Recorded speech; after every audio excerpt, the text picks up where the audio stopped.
Alors, Covid-19, évidemment. Quel est ce virus qui met le monde entier en panique? Les États ferment leurs frontières et prennent des mesures drastiques pour enrayer la pandémie et protéger leur territoire. Que se passe-t-il vraiment? Et d'où sort ce virus qui paralyse l'économie mondiale?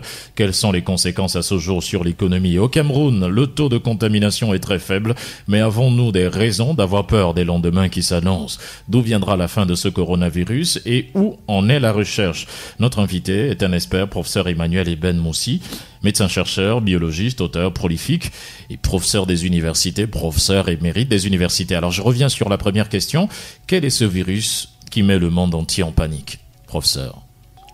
Alors le coronavirus appartient à une famille de virus qui sont connus depuis longtemps, puisque les plus connus ont sévi pendant la Deuxième Guerre mondiale sous le nom de grippe espagnole, qui a tué quand même 40 à 100 millions de personnes dans le monde, c'est-à-dire 3 à 4 fois plus que la guerre mondiale elle-même.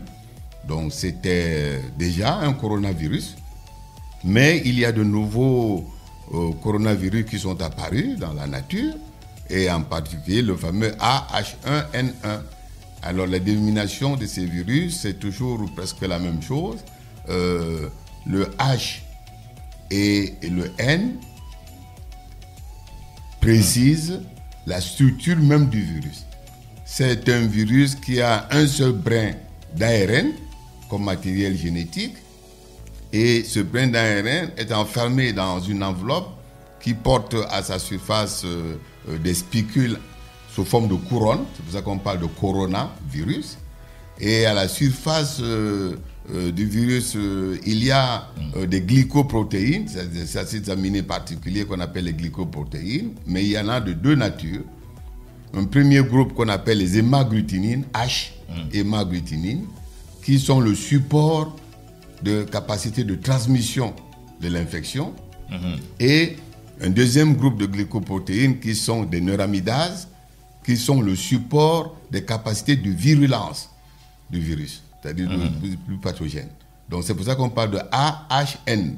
Donc on a commencé par AH1N1, puis on est passé à AH5N1, qui s'est apparenté au SRAS, dont on parle le plus souvent, le SRAS, donc ce qui a sévi en 2003. Et après, donc, tant d'années, on voit apparaître subitement un autre type de SRAS, c'est-à-dire pas tout à fait très très différent, mais quand même une différence génétique. Et ce nouveau SRAS, on l'appelle donc maintenant SRAS-CoV-2. Vous voyez, c'est ça le truc. Et en fait, ce qui se passe, c'est qu'entre-temps, on a découvert beaucoup de choses. D'abord, on a découvert que ce virus était abrité par un réservoir naturel, c'est-à-dire qu'il y a des espèces qui vivent avec ce virus mais n'en sont jamais malades. Et on a identifié rapidement ce réservoir naturel comme étant la chauve-souris. Donc la chauve-souris abrite la plupart des coronavirus, y compris celui dont nous parlons. Maintenant, comment ça arrive de la chauve-souris à l'homme?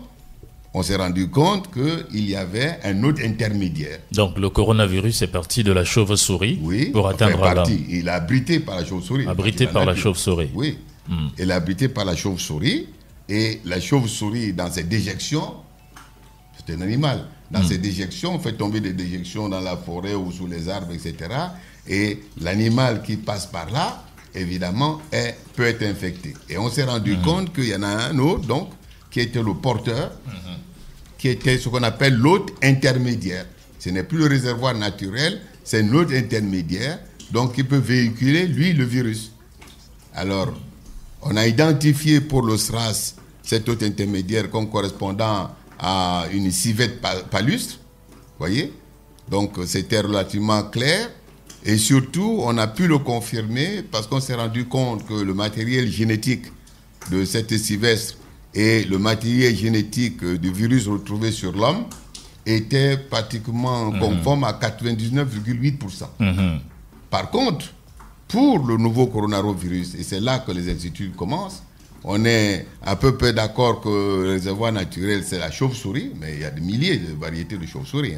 Bon, c'est la chauve-souris, Mais le réservoir intermédiaire, on l'a suspecté d'abord parce que le puissant d'épidémie a commencé en Chine et on consomme beaucoup de serpents. On a d'abord soupçonné le serpent. Et puis très vite, on s'est rendu compte que très probablement, ce ne doit pas être cela. Et on a plutôt versé du côté du pangolin. Et effectivement, on a analysé le patrimoine génétique du pangolin, par rapport du virus qui était dans le pangolin, par rapport au virus qu'on a trouvé sur l'homme.